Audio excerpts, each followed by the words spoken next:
Even as we grieve, we give thanks for this most faithful life. I am deeply aware of this great inheritance and of the duties and heavy responsibilities. For decades, the British monarchy has survived storms of scandal, secrecy, and shifting loyalties. But some moments shake the crown to its very core. Recently, royal watchers were stunned by a deeply emotional scene inside the palace. King Charles, reportedly overcome with emotion, quietly placing unprecedented authority into Prince William's hands. My father's first words on entering Westminster Abbey yesterday were a pledge of service. It was a pledge to continue to serve. The timing could not have been more striking. As whispers of a troubling controversy surrounding Camilla grow louder, many are asking the same unsettling question. Was this simply a strategic transition, or a desperate move forced by a scandal the palace can no longer contain? A king who waited a lifetime. For many people, rising to lead a nation usually happens when they are still relatively young and energetic. Leaders often step into power during the strongest years of their lives, when they have both the time and strength to shape the future. But the story of King Charles III is very different.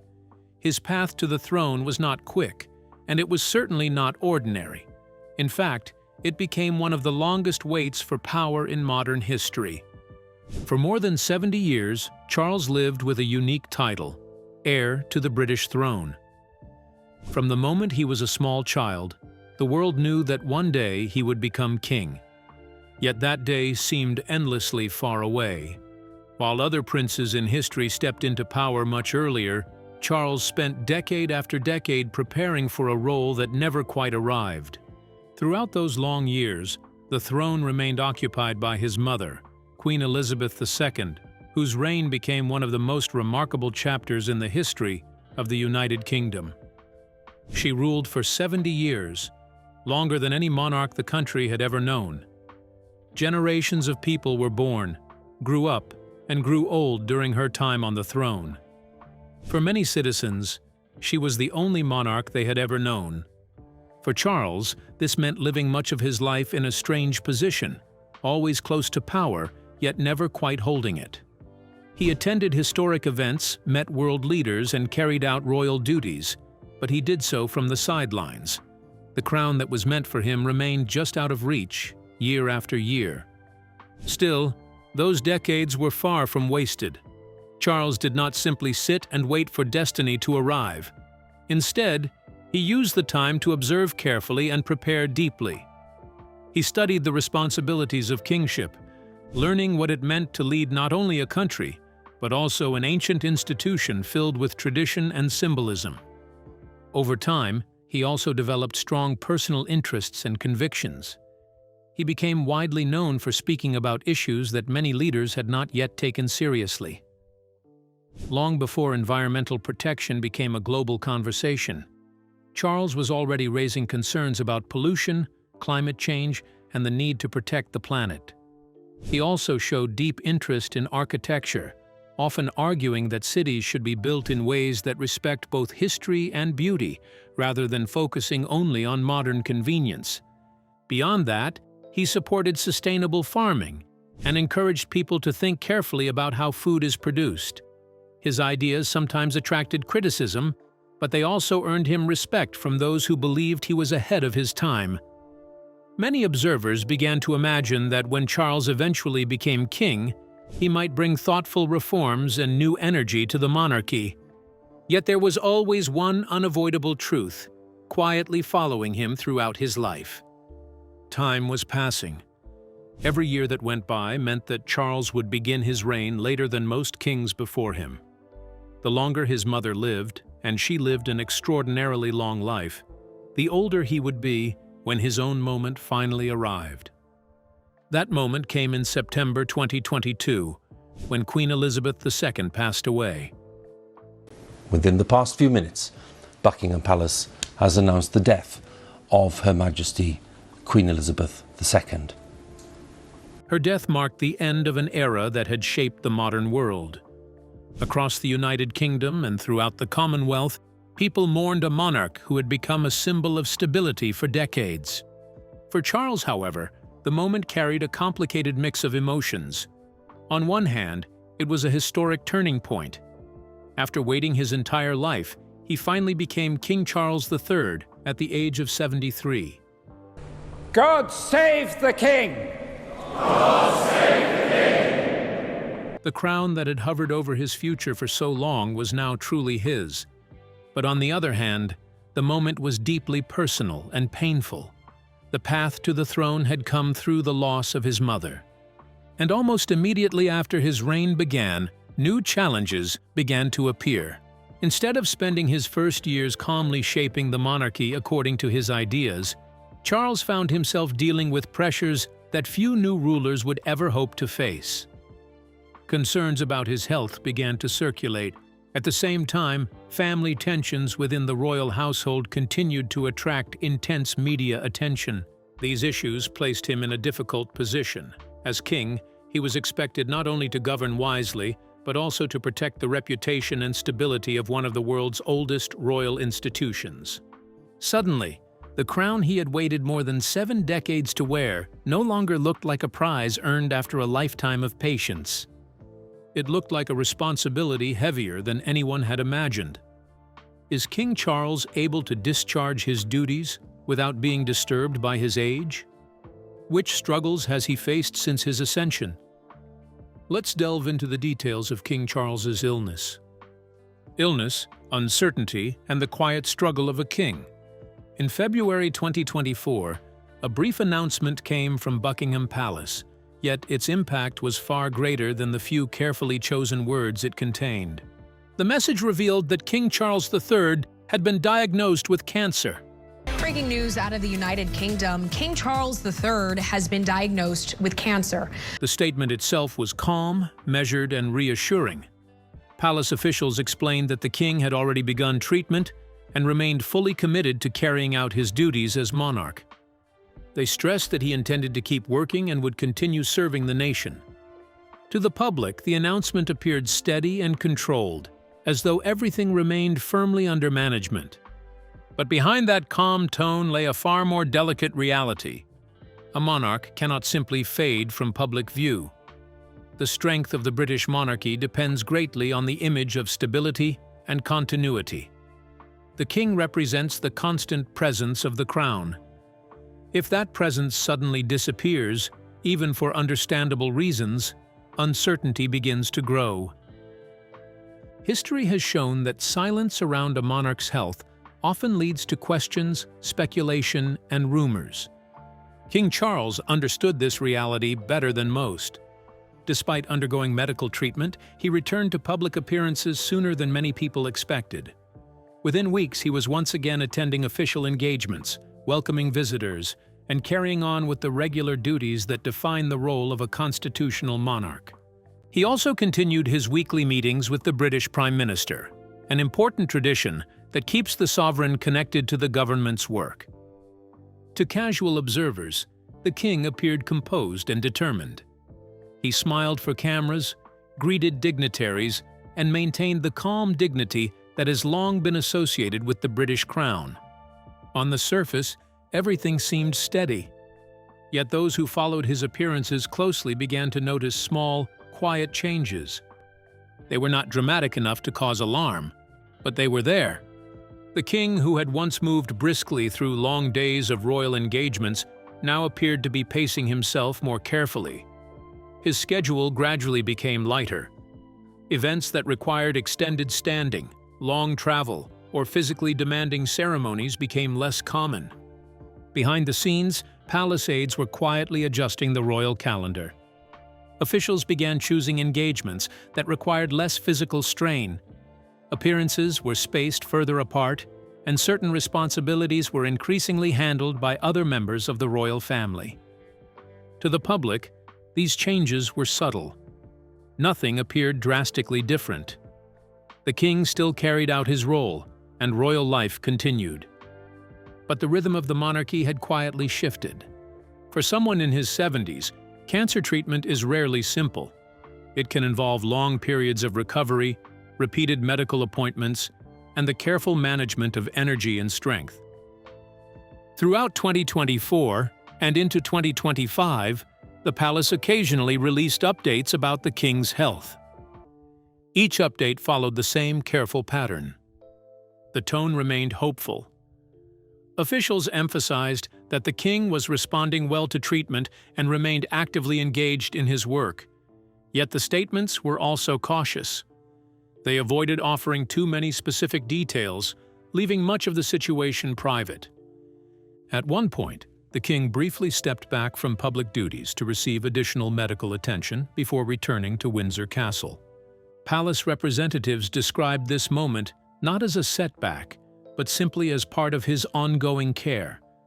According to them, such adjustments were expected during treatment. Still, one important fact stood out to many observers. The treatment continued. More than a year after the initial diagnosis, the king was still undergoing medical care. For royal watchers, historians, and political observers, this detail carried quiet significance.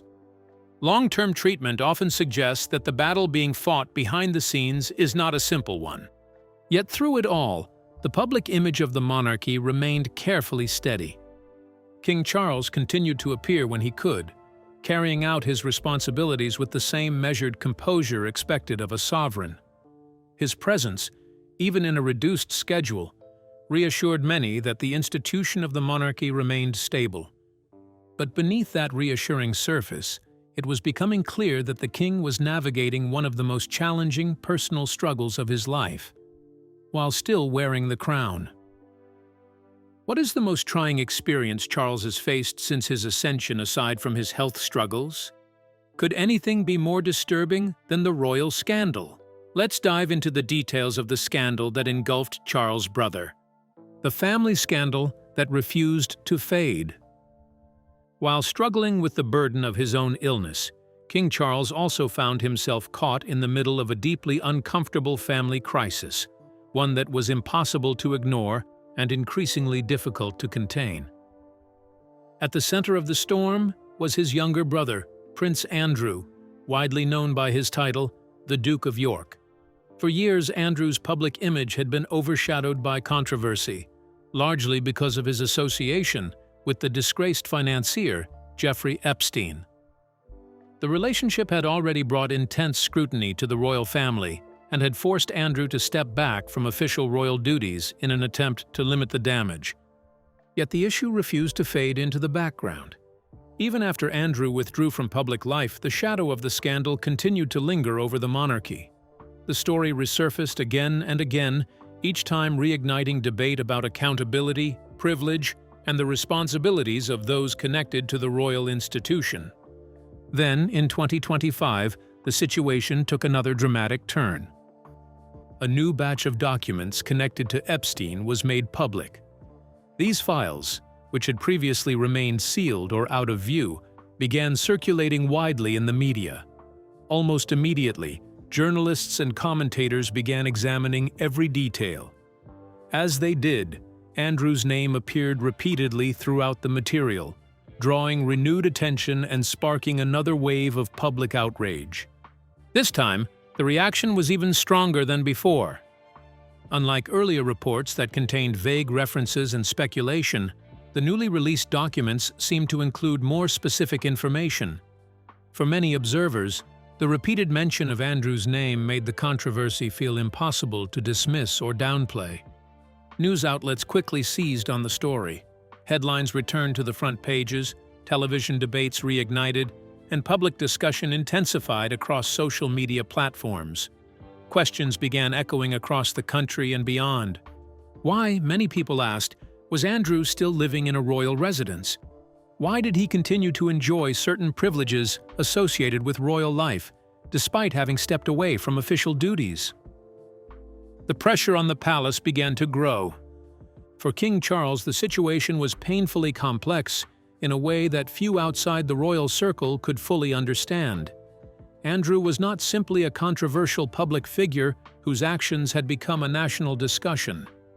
He was also Charles's younger brother, a man he had known his entire life, someone who had grown up beside him under the same roof, sharing the unusual pressures and expectations that came with being part of the royal family. Family loyalty and public responsibility were now pulling the king in opposite directions. For a long time, Charles had tried to manage the situation quietly. Rather than escalating the issue, he appeared to hope that time and distance would allow the controversy to fade.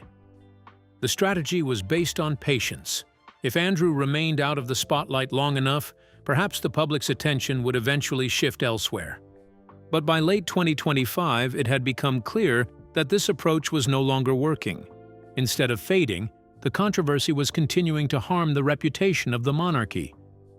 Every new headline seemed to reopen old wounds, reminding the public of a scandal the royal family desperately wanted to move beyond. At that point, Charles realized a difficult decision could no longer be postponed. The king eventually took a firm and decisive step. Andrew would lose the remaining associations that still tied him to royal life.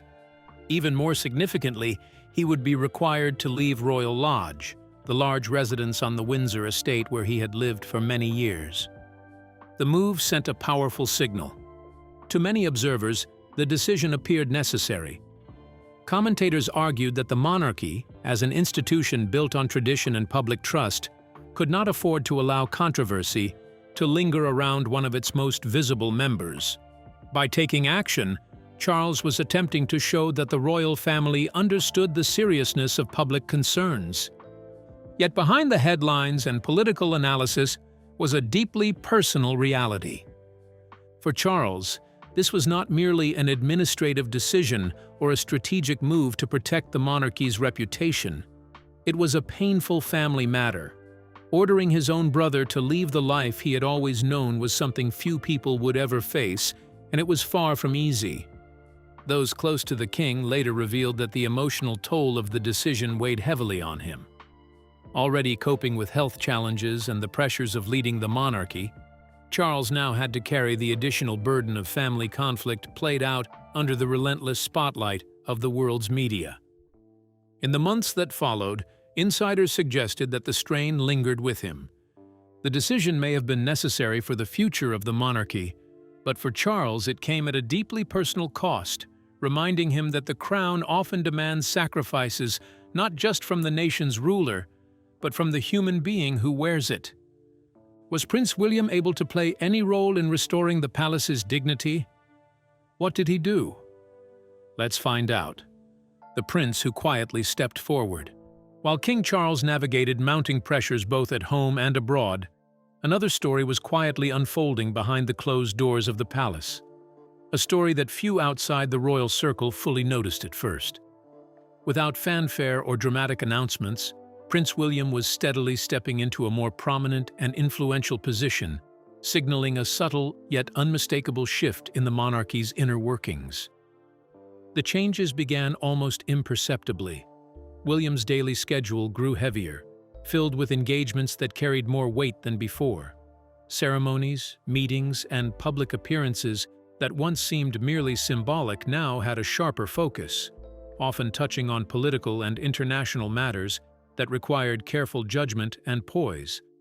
His presence at these events started to speak louder than any press release. He was no longer just supporting his father. He was preparing, quietly but deliberately, to take the reins. Then came a moment that caught the world's attention. In November 2025, William traveled to Brazil to represent the United Kingdom at the COP30 United Nations Climate Change Conference, one of the globe's most important environmental summits. For decades, environmental issues had been a cornerstone of Charles's work and passion. He had traveled extensively for climate summits, championing sustainability and urging nations to take action. Yet this time, Charles did not attend. Instead, it was William who stood on the international stage, engaging with world leaders and speaking on the urgent challenges of climate change. William's performance was striking. He did not appear as a temporary stand-in or inexperienced delegate. He spoke with conviction, articulated policy concerns with clarity, and carried the British monarchy's authority with ease. Every word, gesture, and interaction conveyed a subtle yet powerful message. The future king was no longer just learning, observing, and waiting. He was already acting within the sphere of influence, commanding respect in real time. Observers around the world took notice. Media outlets highlighted William's poise and confidence, noting how seamlessly he stepped into a role that had long been defined by his father. Royal watchers speculated, and palace insiders quietly confirmed that this was no ordinary delegation. It was a deliberate, strategic move.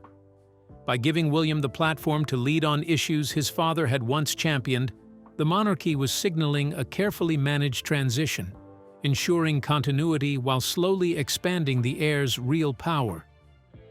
Behind the scenes, the transformation was even more pronounced. William's office began receiving sensitive briefings and intelligence that traditionally would have gone directly to the king's closest aides.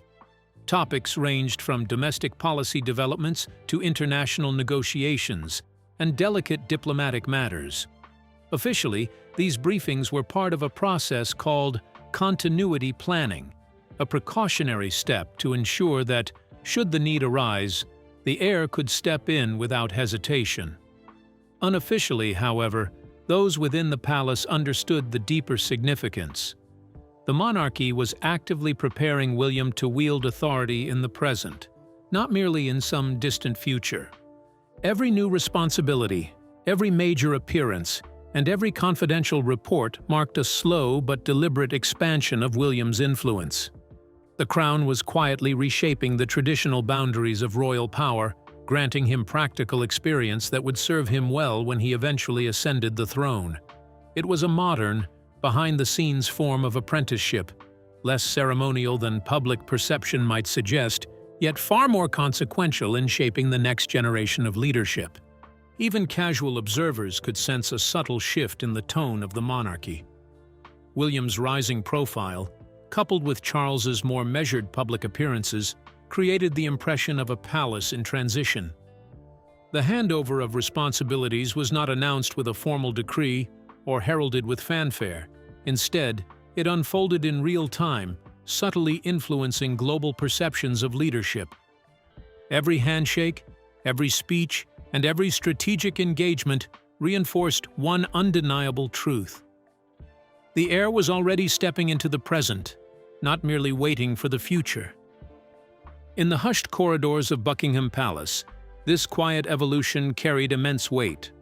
Decisions that once required the king's direct attention were now filtered through William, who handled them with increasing authority and discretion. The palace staff recognized it as a pivotal moment. The monarchy was not simply grooming an heir for the distant future. It was carefully, deliberately, and quietly strengthening William's influence in the here and now. And for those paying close attention, the message was clear. The era of Prince William was no longer just approaching, it had already begun. Does William hold a spot in the heart of the public? What do they think of him as the heir? Let's dig into the details of the public's view on William's ascension. Public opinion and the prospect of Prince William becoming king. Public opinion in Britain has always been a powerful force shaping the monarchy, influencing both its stability and its place in national life. For generations, the views of ordinary citizens have mattered enormously, not just in ceremonial terms, but in determining whether the monarchy continues to command respect and legitimacy. Political analysts, including Peter Kellner, have pointed out that decades of surveys consistently reveal a striking trend. Most Britons still favor keeping the monarchy rather than replacing it with a republic. Polling conducted by firms like Ipsos repeatedly shows that roughly two-thirds of the population support the institution, while only a small minority would prefer to see Britain abandon its royal tradition in favor of an elected head of state. This enduring support underscores the monarchy's deep-rooted role in British identity, history, and public life, suggesting that even amid changing times, the crown continues to hold symbolic and emotional significance for the people. Yet, when the focus shifts from the monarchy as an institution to the individual members of the royal family, public attitudes become far more nuanced and sometimes surprising. Among the royals, Prince William has consistently enjoyed a particularly favorable image in the eyes of the British public, often eclipsing even the reigning monarch, King Charles III, in terms of personal popularity. Surveys taken before Charles ascended the throne frequently indicated that a substantial portion of the population would have preferred to see William succeed Queen Elizabeth II directly. For example, one Delta poll survey found that 47% of respondents wanted William to become king next, compared with just 27% who supported Charles.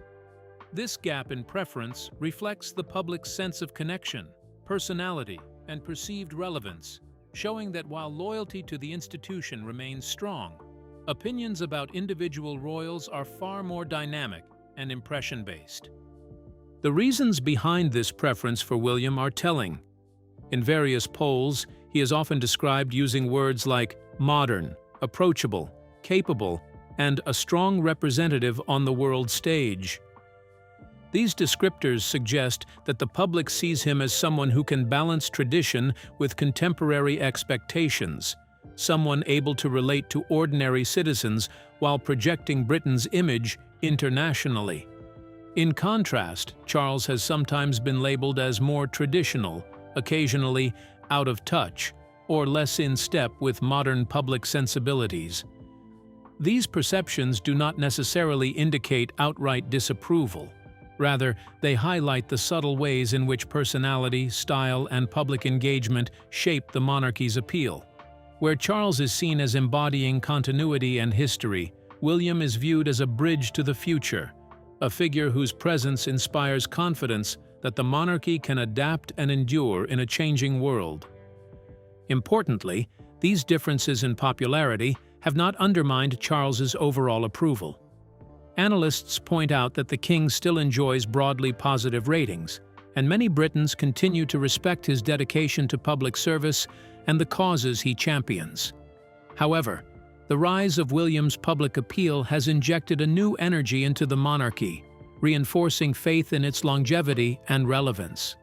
Citizens frequently express a sense of reassurance that when William eventually becomes king, he will handle the responsibilities with competence, modern sensibility, and a relatable presence. In this way, his popularity is more than a matter of personal affection. It is intertwined with the public's belief in the future strength and credibility of the monarchy itself. The interplay between institutional loyalty and individual charisma underscores a key truth about the British monarchy. Its survival depends not only on historical tradition, legal status, or ceremonial power, but also on how the public perceives and connects with its members. The Crown continues to benefit from a foundation of widespread support, yet the image, behavior, and relatability of individual royals remain crucial in shaping public confidence. William's consistently high approval ratings demonstrate the potential for the monarchy to evolve in ways that resonate with modern society while retaining the gravitas of centuries of history. In short, while Charles's reign may carry the weight of legacy, William represents hope for a monarchy that remains both admired and relevant in the decades to come. How does Camilla feel about William's ascension to authority? Why would she feel tense by William's ascension to his rightful position? Let's take a look at Camilla's reaction to William's new position, amidst his fierce stance on her involvement in a scandal. A queen under pressure.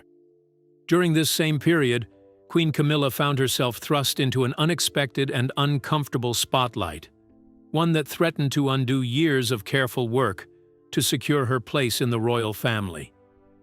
Camilla's journey to acceptance had been anything but smooth. When she married Charles in 2005, a significant portion of the public still regarded her with suspicion, if not outright distrust. Memories of the painful story surrounding Diana, Princess of Wales, lingered in the minds of many, casting a long shadow over Camilla's life. For years she had faced whispers, cold stares, and judgment, all while attempting to forge a path of dignity, patience, and perseverance. Slowly, consistently, and quietly, she worked to reshape public perception. Every royal appearance, every charitable endeavor, and every measured public statement helped her gradually gain acceptance. By the time Charles ascended the throne, Camilla had largely solidified her role within the monarchy, moving from the margins to a position of quiet influence and recognition. Amid renewed scrutiny of the Jeffrey Epstein network, attention returned to Sarah Ferguson, Duchess of York, who had previously admitted receiving financial assistance from Epstein and publicly apologized. Newly surfaced documents revived media interest in her past connections, reopening a controversy many thought had faded. The situation became more delicate because Queen Camilla had maintained a friendly relationship with Sarah over the years. While such friendships are usually private matters within royal circles, the renewed scandal made the connection sensitive. Concerned about the monarchy's reputation, Prince William reportedly viewed the association as a potential risk. As a result, Camilla was quietly encouraged to distance the friendship from public view to prevent speculation and protect the image of the royal family. True to her long-established style, Camilla did not respond publicly to the situation. She continued her royal duties with the calm professionalism that had become her hallmark, attending events, engaging with charities, and fulfilling her role as queen consort without a hint of distraction. Yet, in the absence of any official comment, rumors and conjecture began to flourish. Journalists questioned the silence of the palace, social commentators debated the potential impact on the monarchy, and ordinary citizens speculated endlessly about what was happening behind the closed doors of Buckingham Palace. Inside the palace, the atmosphere was palpably tense. For King Charles, the unfolding situation carried a personal sting. He had devoted decades to defending Camilla's position within the family, weathering public criticism and internal opposition alike. He had stood by her through the storm of public opinion, patiently nurturing her acceptance, often at great personal and emotional cost. Now, at a time when his health limited his ability to intervene directly and manage crises, her role once again seemed vulnerable to scrutiny. The irony was bitter. The very stability they had worked so hard to achieve was suddenly under threat, not from their own actions, but from the complex web of associations that history and circumstance had woven around them. For Camilla, it was a delicate balancing act, maintaining her friendships and personal integrity while navigating the unpredictable tides of public perception and royal politics. In an environment where even private bonds could be transformed into public controversies, every gesture, every smile, every appearance carried weight. And in the silence of her response, a quiet drama unfolded, one that revealed not only the fragility of reputation, but also the relentless pressures faced by those living in the unforgiving glare of royal life. How does the monarchy handle transitions and succession? Does the monarchy ever leave the future to chance?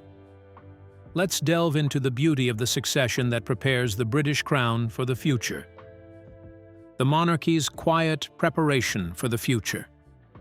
Amid all the uncertainty, one truth has remained unshakable. The British monarchy never leaves the future to chance. Every detail, every possibility has been meticulously mapped out behind the gilded walls of Buckingham Palace. From quiet mornings in gilded corridors to the echoing halls where history has been made, the monarchy has long prepared for every twist of fate, ensuring that the delicate balance of tradition and power remains unbroken, no matter what storms may come. Inside the palace, plans exist for nearly every conceivable scenario. From minor incidents to the unthinkable, these protocols are designed to maintain order, calm, and dignity. They ensure that when a reign ends, whether expectedly or suddenly, the transition to the next generation happens seamlessly. There is no chaos, no hesitation, only the precision of centuries of royal precedent. When the day inevitably comes, Prince William will ascend to the throne the instant King Charles passes away. There will be no waiting, no formality required to recognize him as king. The succession is immediate.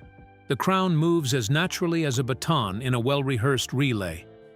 Yet, while the legal transfer of power is instantaneous, the ceremonial acknowledgement, the coronation, will arrive months later, wrapped in grandeur, pageantry, and centuries of tradition. Before that moment of spectacle, the nation will pause. A period of mourning will settle over the country, heavy yet respectful, as the loss of a monarch reverberates through every city, town, and village. During this time, the king's body would likely lie in state at Westminster Hall, giving citizens the chance to pay their respects. Here, countless people would file past, heads bowed in silence, reflecting on the life of their sovereign, just as they did for Queen Elizabeth II. That moment, when thousands waited hours just to glimpse her coffin, demonstrated the quiet power of national grief and the enduring connection between the monarchy and the people it serves. Behind the scenes, the machinery of the monarchy is already at work. The operation that governs King Charles's passing has an official name: Operation Menai Bridge. Like all royal contingency plans, it exists to manage uncertainty with impeccable precision. Its purpose is simple yet profound: to preserve the image of stability, to show that even in loss, the institution remains steady, unshaken, and ready. For now, King Charles III continues performing royal duties despite illness, meeting officials and attending public ceremonies while projecting stability. Yet behind the scenes, the monarchy is quietly preparing for the future. Prince William is gradually taking on greater responsibilities, with his public presence and influence steadily expanding. Each engagement reflects preparation for the role he will one day inherit. Although no one knows when the transition will occur, the British monarchy has carefully planned every detail to ensure the crown passes smoothly, preserving dignity, order, and continuity. The future, however, is already being written. In quiet offices, in private briefings, and in every royal decision made today, the next era is taking shape. It is a story of legacy, of continuity, and of preparation. And though the world may only witness the moment when the crown finally moves, the groundwork for that moment has been laid long before, silently, carefully, and deliberately. One day, the world will watch as Prince William takes the throne. But even now, in these unseen hours, the monarchy is already turning the page. The next chapter is not just anticipated, it is unfolding, step by step, word by word, decision by decision. The British monarchy may be centuries old, but its ability to plan for the future ensures it remains timeless. So, what do you think about William's ascension? Do you believe in his ability to perform much better? We'd love to hear your opinions in the comments below, and don't forget to like and subscribe.